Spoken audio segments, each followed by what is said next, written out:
Assalamualaikum warahmatullahi wabarakatuh. Terima kasih Cik Safri sudi datang. Hmm. Program Borak Santai Alumni kita ni.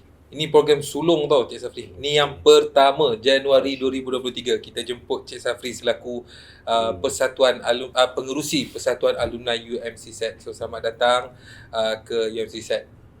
Okey, terima kasih. Terima kasih Cik Syaril, Cik Remy. Cik baik. Oh, ingat nama Remy, Cik Remy. Dia macam saya kata tadi lah. Nak jadi popular. masuk ni popular ni kena ada nama stage kan. Betul. Remy BNS bukan nama sebenar Nama orang kata untuk apa nama tu? Nama stage. Nama stage. Stage name. Okey, terima kasih Cik Remy. Alhamdulillah. Assalamualaikum warahmatullahi wabarakatuh. Saya Safri bin Ahmad Marudin, pengurusi Persatuan Alumni UMC-SET. Ingin mengucapkan terima kasih kepada Encik Remy kerana sudi menjemput saya dalam program Bual Bicara pada petang ini, insyaAllah. Okey, kita tak payah introduction banyak sangat kan. Kita pergi pada soalan terus lah Cik Safri. Kita nak kenal sikit tentang sejarah Cik Safri dulu kan. Cuma nak tanya, dekat UM dulu, Cik Safri ambil program pengajian apa? Di UM? Di UMC-SET ni lah. Okey, sebelum tu saya ingin cerita sikit latar belakang dulu sebelum saya menjejak kaki ke UM-SET. Okey. Saya ni datang dari kampung. Okey. Pada zaman tu maklumat tentang peredaran tentang pembelajaran tentang kerjaya amat limited, amat kurang kan. Hanya bergantung kepada stesen TV dan radio. Dan baru bapa saya ni dia tak beli surat khabar sebab dia dapat maklumat semua berkenaan dengan berita-berita dalam negeri dan luar negara melalui TV dan radio. Sebab masa tu siaran pun limited kalau TV television. Pukul 5 baru start, habis pukul 11, pukul 12 baru habis kan. Dan radio tu radio dia hanya dengar berita, itulah. Dan kebetulan abang sepupu saya tu dia Profesor UMKL. Dan dia bekas profesor lah, dan dia dulu salah seorang daripada ahli penyiasat MH kapal terbang yang kita tembak jatuh kan. So dia ni selalulah yang jatuh ke yang hilang? Yang kena tembak tu. Yang kena tembak okay. Tu, yang hilang tu nak cari macam mana? Yang hilang yang MH17 lah, yang hilang 370 yang jatuh terhempas kena tembak tu kan. So kebetulan dia selalu pergi ke pekan gajah tu, beli surat khabar. So dia selalu singgah, nak ikut tak? Oh, kampung gajah lah. Kampung gajah lah. Dengar orang kampung gajah, orang kampung. Okey. Kadang-kadang saya ikut, kadang-kadang saya ikut. Di situlah saya ikut naik basikal lah zaman dulu. Naik basikal, saya duduk kat belakang, beli surat khabar. Banyak saya ambil maklumat daripada surat khabar, daripada yang selalu beli kan.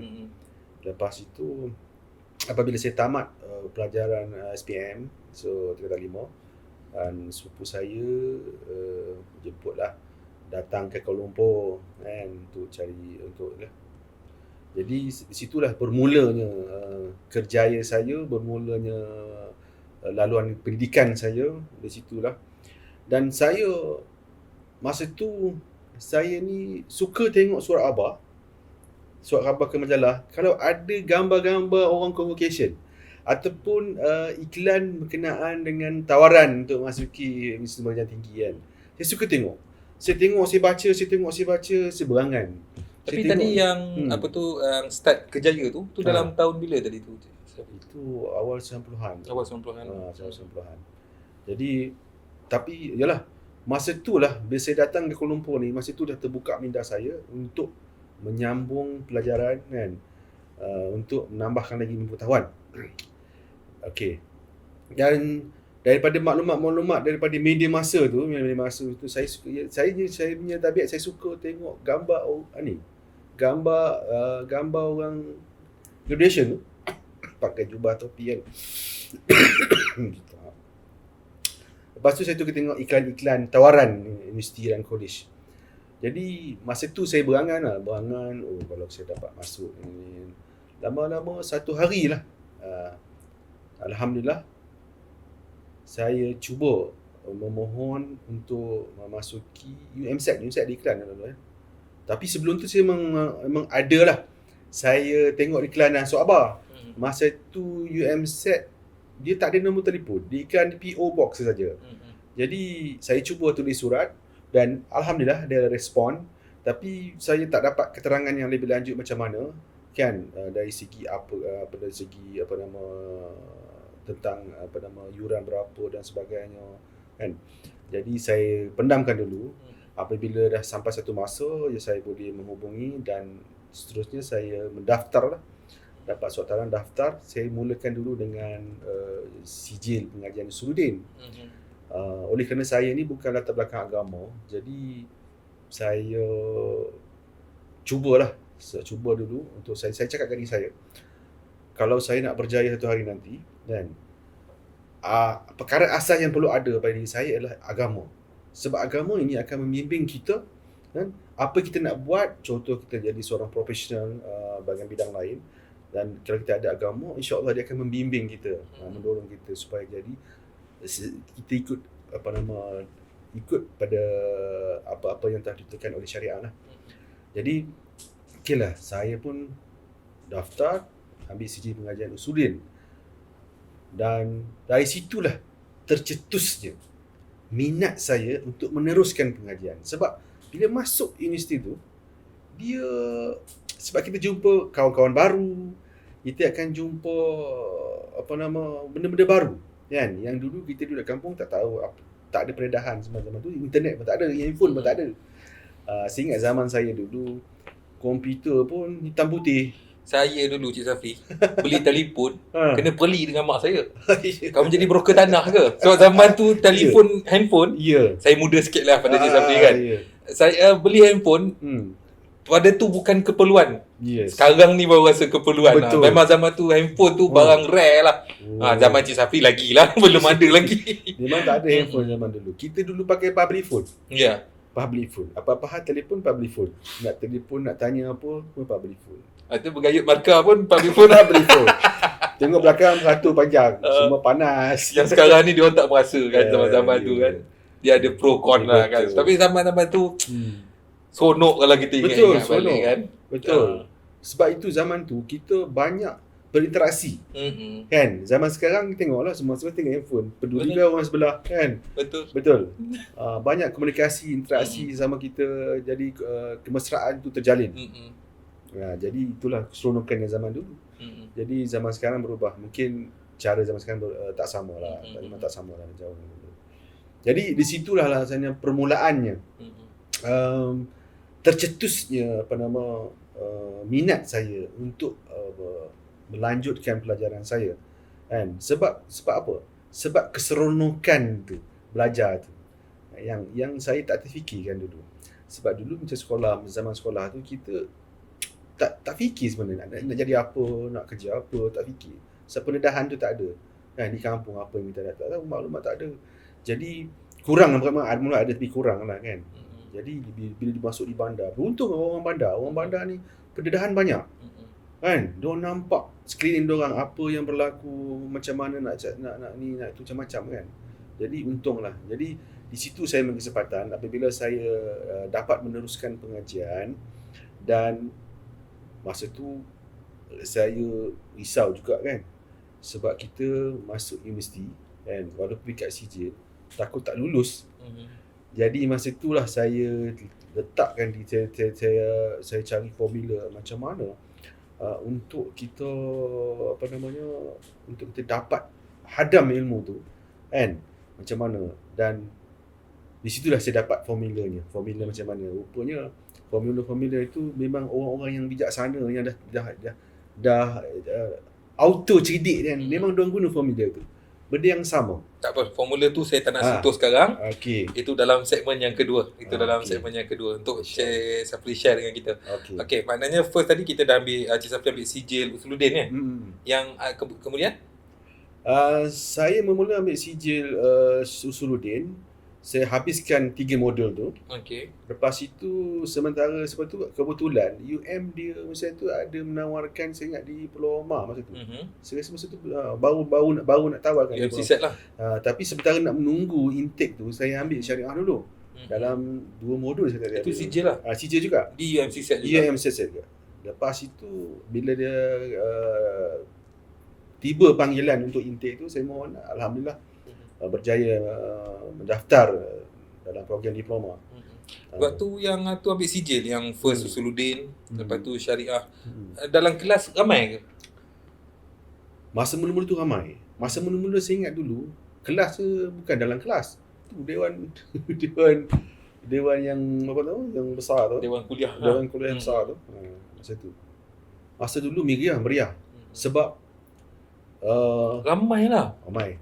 Masa tu ramai. Kawan-kawan Cik Safri, kalau ada, Cik Safri kata ramai tu, try contact balik. Kita ada FB, kita ada Instagram, ada YouTube, try contact balik. Sayanglah kenangan lama. Tahun bila? Dalam 2001, 2002 lah. 2002 macam tu lah. Yes. Itu yang untuk yang Usuluddin kan? Usuluddin. Yang untuk syariah? 2003. 2003.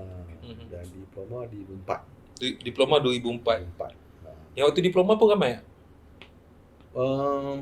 Boleh tahan jugalah kelas. Cuma yang CJ tu lagi ramai lah. CJ ramai. Sebab masa tu saya ingat bukan kadang-kadang ada juga yang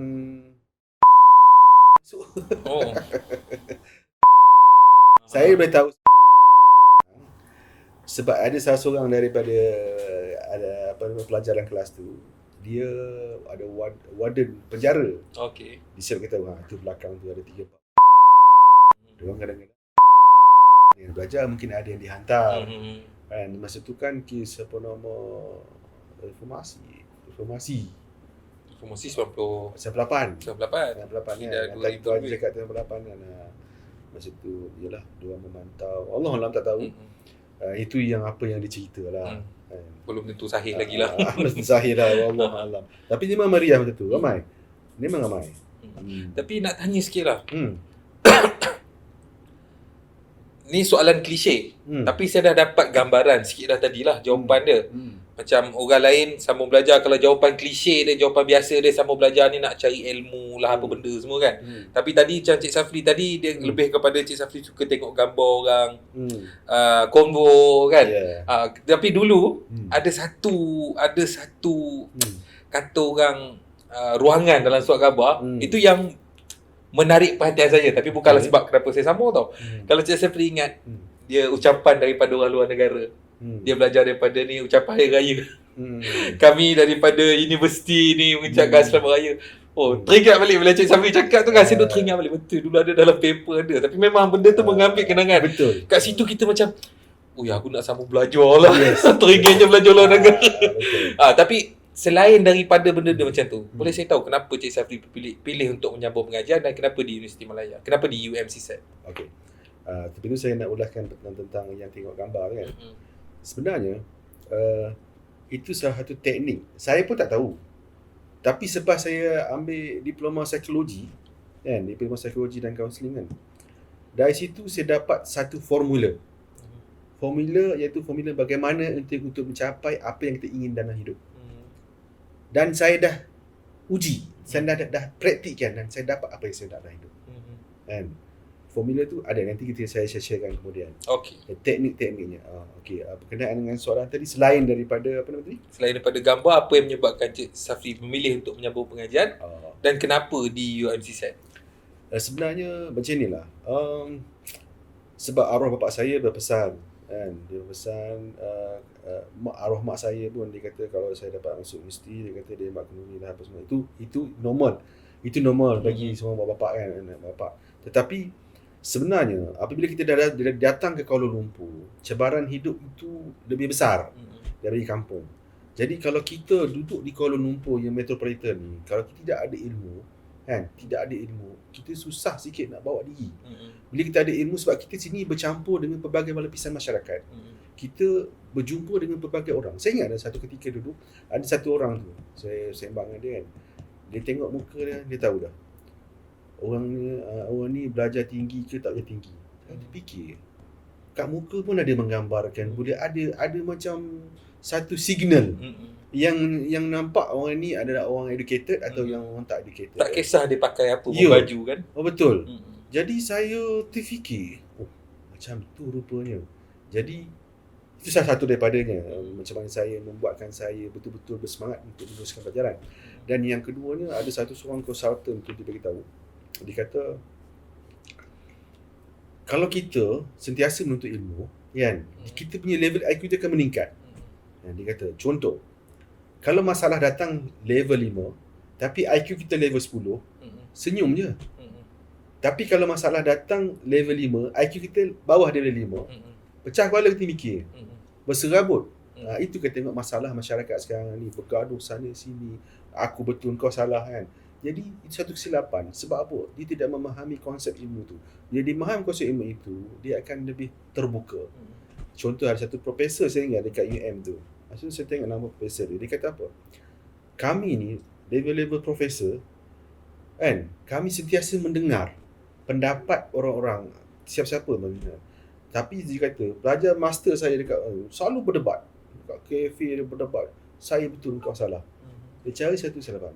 Jadi itulah orang kata, apa yang orang tua cakap, ikut resmi padi makin menunduk. Maknanya makin kita berilmu, makin kita menunduk.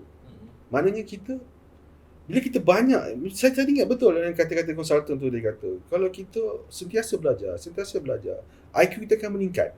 Bila meningkat, mudah. Kita boleh jumpa pelbagai masalah, kita boleh jumpa pelbagai masyarakat. InsyaAllah, kita boleh handle. Tapi itulah, saya cuma bila tu kan, saya macam sedih sikit kan, bila sebab sekarang zaman social media sosial. Orang masukkan dekat Facebook, masukkan dekat apa segala lah kan. Contoh, tak payah sama belajar pun, dah kaya. Masalahnya, dia orang meletakkan, nak kaya, banyak duit, kena belajar tinggi. Salah benda tu. Macam, tapi bila Cik Safri cakap tadi, orang yang sambung pengajian tinggi, pengajian dia bukan nak kata dia nampak lebih handsome ke tak. Dia macam kita dapat bezakan. Kita dapat bezakan, oh dia ni ada education dia macam ni. Bukan nak kata yang tak tu dia nampak tak. Kita boleh nampak dia macam satu trademark dekat situ kan. Cuma agak sedih orang selalu kata, oh orang ni berjaya, tak sambung belajar pun. Belajar ilmu dengan berjaya tak boleh sekali kan. Betul. Berilmu tak menjanjikan kaya. Contoh yang bawa motor masuk Honda masuk Malaysia. Dengar cerita dia orang kata dulu dia buta huruf. Kaya. Tapi ilmu dia setakat mana? Dia mesti memang buta huruf tapi ilmu dia setakat mana? Universiti bukan setakat kita belajar satu benda, banyak benda. Okey. Saya nak cut dekat situ lah. Ni dah macam meluah perasaan pula. Tak apa, saya boleh ulaskan balik. Okey. Sebenarnya persepsi masyarakat, dan kita sebenarnya telah momokkan dengan belajarlah gaji-gaji masuk universiti supaya dapat kerja gaji besar, pangkat besar. Sebenarnya satu kesilapan. Dan sebenarnya kita belajar ni untuk ilmu. Bekalan kita sendiri. Untuk ilmu, untuk betul bekalan, untuk bawa diri kita. Sebab kita masih hidup di atas muka bumi. Kita berpijak atas muka bumi. Kita berhadapan dengan masyarakat. Kita bukan duduk dalam seorang-seorang hutan. Saya setuju. Boleh kata 100%. Sebab kita memang daripada kecil, kamu belajar tinggi-tinggi supaya kamu berjaya, supaya kamu gaji. Kita set mindset kita. That's why sekarang ni orang marah. Belajar tinggi bukan dapat kerja. Dia lupa asas sebenar belajar tinggi-tinggi tu. Kita nak tambah lebih banyak ilmu. Macam tadi sebut apa? Okey, memang dia tak tahu baca kan. Dia tapi tak pastilah, itu yang saya dengar tak pastilah. Okey. Let's say lah dia tak belajar mana-mana, tapi pembelajaran ni, ilmu ni bukan hanya semata di universiti. Mungkin dia belajar kemahiran di luar, luar daripada institusi yang tinggi. Kan? Mungkin dia mahir belajar daripada generasi yang sebelum tu. Mungkin dia ada kemahiran kepakaran untuk mengurus manusia. Dan di mana dia belajar tu. Universiti ni satu pusat orang kumpulkan ilmu-ilmu kau nak cari di situ. Setengah orang dia tak di situ tapi dia belajar konsep asas dia adalah dia belajar. Okey, ni dah kita pergi kepada motivasi dah ni. Okey, saya nak ni lah. Nak pergi kepada segmen kedua. Kita nak sembang pasal kenangan-kenangan tadilah. Dalam kelas ada, saya rasa kalau satu, kita panggil dewan auditorium ke dulu. Saya pun tak ingat lah nama. Auditorium kalau yang dewan kuliah besar tu kan. Dia atas sampai ke bawah dalam 7 lapis juga kan. 7 tingkat jugalah. Biasa Lepas kalau satu mula-mula ni. tu memang kelas kat situ. Ha. Sama kat negeri bersama kelas. Makna tu mesti dalam berpuluh ratus juga kot kalau satu kelas tu kalau penuh. Mungkin lah kot. Okey, mesti ada macam-macam kenangan lah Cik Safri. Saya nak pergi kepada kenangan pahit dululah. Mungkin pahit yang kata orang nak kata pahit sangat tu Cik Safri mesti akan berhenti terus belajar lah kalau betul-betul pahit sangat kan. Tapi saya nak pahit yang mana akan manis juga akhirnya. Macam lagu UKIS tu lah. Okey. Sebenarnya sepanjang perjalanan saya tu pahit tu tak banyak, tapi manis je banyak. Cuma ialah biasalah kekangan kita belajar sambil bekerja masa tu. Ialah nak menghargai masa sebab saya tengok kawan-kawan saya, rakan-rakan saya habis cuti, satu hari cuti dia orang boleh pergi mana-mana kan, riadah dan berehat dan macam mana kan. Tapi saya terpaksa kelas. Jadi banyak tenaga dan masa dan wang ringgit jugalah habiskan kita dalam sorry, saya potong. Saya lupa tanya tadi. Maknanya waktu yang sambung tu dah kerja. Itu dah kerja office hour lah. Ya. Office hour lah. Oh okey baik. Sorry. Lepas tu apa namanya hari Sabtu tu saya korbankan masa lah. Masa pergi kelas apa semua kan. Lepas tu buat assignment dan bagai kan. Assignment yang saya tak boleh lupa kan. Assignment masa tu saya hantar online dah hantar, saya tak hantar. Saya hantar last minute kena hantar, kena pergi jumpa pensyarah tu. Masuk dalam bilik, ketuk pintu kan. Hantar assignment. Lepas tu okey lah. Rupa-rupanya assignment tu nama tak tulis apa sebenarnya. Oh, dah assignment hantar? Nama ke nombor pelajar ke apa ke tak ada tulis? Aduh. Penat sajalah dapat. Masa tu macam mana? Saya tak ingat lah masa tu. Adalah ada orang inform balik kan, saya tak ingat lah. Jadi kelang kabut kan last minute kan. Jadi dapat trace balik tak tu assignment tu? Saya tak ingat. Mungkin biasa pensyarah akan inform balik. Okey. Biasa macam tu lah. Asyik baiklah, tidak penat saja. Ya lah. Lepas tu masa tu okey. Pembentangan. Okey. Masa tu saya ni jenis orang yang takut nak bercakap depan orang. Masa tu memang saya takut. Bila pembentangan kumpulan, saya selalu mengelak. Wakil-wakil. Kita buat kerja belakang dia. Belakang. Sebab masa tu tak ada confident lagi. Dan selepas saya sambung diploma psikologi tu di sebuah college, masa tu lah terdetik di hati saya. Okey. Saya nak ubah diri, maksudnya saya ada satu impian masa tu. Masa tu saya buat program seminar kan. Masa tu impian, dan masa itulah lahirnya formula-formula yang saya sendiri susun dan saya praktikkan dan alhamdulillah dapat. Okay. Jangan cerita sekarang. Kita bawa formula tu hujung. Hujung. Okay. Ada lagi tak kenangan pahit-pahit yang bukan kata pahit lah. Boleh lah pahit. Dia bukannya yang beracun. Pahit tu masih boleh ditelan lagi kan. Yang boleh dikongsikan ke? Saya ingat sebab dah lama kan. Okey. Jadi memori tu dah macam-macam cerita dah. Mungkin nak pergi yang manis pula. Okey. Dia macam ni tau. Waktu macam contoh saya lah kan. Waktu zaman belajar, keluar bunyi perak tu. Waktu zaman belajar, apa yang cikgu buat, kita marah sangat, rasa macam pahit sangat benda tu. Tapi bila kita dah habis belajar, bila kita ingat benda tu manis je. Betul. Lawaknya, seronoknya. Dengan kawan-kawan kan. Apa yang kita ingat balik dengan kawan-kawan. Contohlah saya dulu dekat satu IPT kan. Sambung belajar hari Jumaat. Tak apa saya cerita sikit kan. Hari Jumaat. Kira kawan saya tu dia terponteng kelas lah. Orang Kelantan. Dia satu bilik dengan saya. Dia bangun-bangun tidur marah-marah. Oi, apalah kamu ni? Apa pula marahnya? Rupanya dekat almari dia ada orang tampal. Sini bukan Kelantan. Jumaat tak cuti. Sebab dia tidur, orang tu tampal dekat meja. Entah kawan mana entah kan. Sampai sekarang, itu saya daripada saya habis SBM, sampai sekarang saya duk ingat. Dia sampai sekarang jugalah dia duk kata, mu lah yang buat ni, kata dia. Dia geram sebab dia orang Kelantan. Saya kata dia sampai bercuti hari Kelantan kan. Okey, share sikit Cik Safri punya kenangan-kenangan manis untuk kawan-kawan kita imbau ke Bali. Ya, sebenarnya pahit tu bila dia lepas daripada period dia, rasa jadi manis. Dia jadi manis. Contoh macam-macam orang yang dulu banyak kan kita tengok orang dalam media sosial kan. Dia banyak tunjuk video dia dah berjaya. Ada kereta besar, ada bisnes besar. Lepas tu dia cerita tentang pengalaman dia tentang dulu turun naik tu. Sebenarnya semua jadi manis lah sebenarnya. Ya.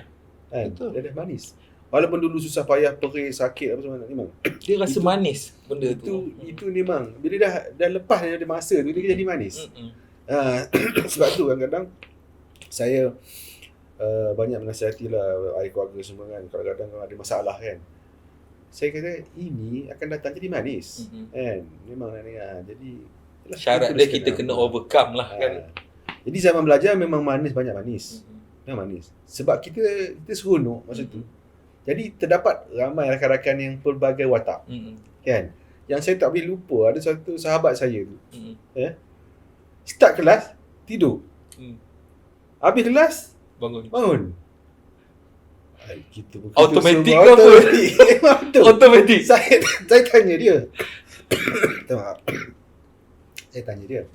Macam mana you belajar? Kan? Dia kata dia belajar, dia study. Kita biasa belajar duduk atas kerusi, atas meja. Dia tak, sambil berjalan dia baca. Kalau dia duduk, dia tidur. Dia baca sambil jalan, dia baca. Macam itulah cara dia. Tapi dia memang tidur dah tahu sangat dah. Pensyarah datang masuk, terus tidur. Ada habis pensyarah, buat cukup syarat je lah datang. Memang itulah. Tapi masih kontak lagi lah dengan kawan tu. Kita punya grup WhatsApp kita. Masih kita masih kontak-kontak lagi lah grup WhatsApp. Lepas tu ada lagi macam-macam watak lah macam tu. Tapi bila pensyarah bila start dia mengajar, yang seronoknya kita banyak perdebatan, banyak luahkan perasaan, luahkan cerita pengalaman sebab orang tak otai semua kan. Ada yang dah pencin, ada yang masih bekerja. Masing-masing cerita pengalaman gini. Lepas tu kadang-kadang ada yang bagi pendapat, ada yang tak setuju, berdebat lah. Jadi meriahnya kelas macam tu. Memang seronok. Jadi ilmu yang disampaikan tu jadi kita ingat. Sebab adanya penceritaan. Kan setiap benda ni sebenarnya konsep je. Setiap benda ni kalau dalam bentuk penceritaan, kita mudah ingat. Macam Al-Quran kan. Banyak kisah-kisah penceritaan. So mudah kita faham dan ingat. Macam satu hukum, dia ada konsep penceritaan dia. Macam mana dia boleh jatuhnya hukum tu, ada sirah dia kan. Jadi kita mudah, macam ni macam itulah. Jadi memang banyak kenangan manis, banyak. Tapi itulah. Lepas sekarang ni saya macam dapat tangkap satu benda. Sijil Cik Safri ambil 2. Diploma pun 2 Ya. Diploma pun 2. Lepas diploma ada sambung lagi? Degree. Lepas degree dia sambung? Master pun sambung. Lepas master? InsyaAllah lah. InsyaAllah. Apa nak lagi? Sijil 2, diploma 2, degree, master. Tengah kerja tu kan? Tengah kerja. Jadi saya... Macam mana orang boleh kata tak ada masa, tak ada masa? Pengurusan masa macam mana? Okey. Macam ni. Dia sebenarnya lahir daripada minat. Minat. Saya kalau tak belajar, saya start belajar daripada saya datang KL tu. Umur awal 20-an, saya start belajar non-stop. Maksudnya di samping saya ambil yang tadi tu, tapi saya ambil banyak sisi luar. Sisi kemahiran, sisi ilmu tahu macam-macam. Macam-macam benda saya belajar. Contohnya saya pernah ambil kursus hipnosis, hipnoterapi kan. Dia sebenarnya ada kaitan dengan psikologi. Dan dia ada kaitan dengan formula-formula yang macam mana kita nak sukses. Okey. Di samping itu saya ada macam-macam lah. Macam martial art saya minat dulu. Semuda saya minat martial art. Sekarang tak mampu dah. Macam-macam jenis martial art saya ambil. Silat ada beberapa jenis. Taekwondo dan Muay Thai. Lepas tu Saya minat dalam ilmu-ilmu, bila saya belajar masyarakat, saya ambil ilmu apa nama tu? Ilmu dalam lah. Dan pernah ambil dia tapi amal tak. Mhm. Ha, Jadi sebab Cik Safri ni orang yang memang jenis orang yang suka belajar. Memang orang yang ya. suka belajar. Sebab saya macam ni lah. Sebab apa saya belajar? Bila saya belajar, saya akan baca buku. Mhm. Bila tak belajar, saya tak baca buku. Hmm. Jadi macam mana nak untuk menggerakkan saya untuk membaca? Sebagai pencetus lah. Pencetus. Ya. Sebab masa saya belajar, saya beli buku macam, setiap bulan beli buku. Mhm. Dan rumah saya ada berberak dah buku lah. Mhm. Sampai rumah saya bising. Mhm. dia suruh clearkan lah. Mhm. Sebab kan kita nak pindah, susah nak apa. Tak ada tempat nak letak. Saya suka. Saya sebab ambil daripada kisah-kisah zaman dulu. Mhm. Di mana zaman kegemilangan Islam dulu, Mhm. setiap orang ada pustakaan, mini pustakaan sendiri kan. Mhm. Jadi saya suka rumah saya ada satu mini pustakaan. Contoh kalau saya nak buat assignment, saya tak boleh pergi library. Mhm. Saya jarang pergi pustakaan. Sebab kat rumah saya ada macam-macam ada. Mhm. Contoh kalau saya ambil mengajar Islam, mengajar Usuludin, saya akan beli semua buku berkaitan dengan Usuludin. Syariah pun sama. Psikologi pun sama. Saya akan beli semua buku-buku yang berkaitan dengan psikologi dan kaunseling dan sebagainya. Jadi mudah saya. Kalau ada assignment, ambil kat rumah aja tengok. Tengok kita baca apa ni maklumat. Itulah sebenarnya. Memang saya suka, dari situ saya lahir. Saya suka membaca pun bukannya semasa belajar lah. Jadi minat membaca itu saya terapkan diri, saya kata saya kena paksa. Mula kena paksa. Itu paksa. Kita paksa jadikan benda itu kebiasaan, habit. Dia jadi habit, dah mudah dah. Itu salah satu formula dia. Ada banyak lagi sebenarnya. Okey, itu sajalah saya rasa untuk episod kita kali ini. Terima kasih Cik Safri kerana menjadi tetamu kita yang pertama untuk program Borak Santai Alumni ini. Dan insyaAllah kita akan terbitkan pada penghujung Januari ini ataupun selewat-lewatnya pada minggu pertama Februari lah. Okey. So terima kasih lagi sekali kepada kawan-kawan Cik Safri yang mana terputus hubungan dengan Cik Safri. Bolehlah kalau nak nanti kita upload, nanti nak komen dekat Facebook ke, dekat Instagram ke, dekat YouTube ke, untuk nak apa kata orang nak berjumpa balik ke, tak ada masalah, kita akan cuba untuk connectkan balik alumni kita. Okey, terima kasih Cik Safri. Saya ucapkan terima kasih. Assalamualaikum dan selamat maju jaya. Waalaikumsalam.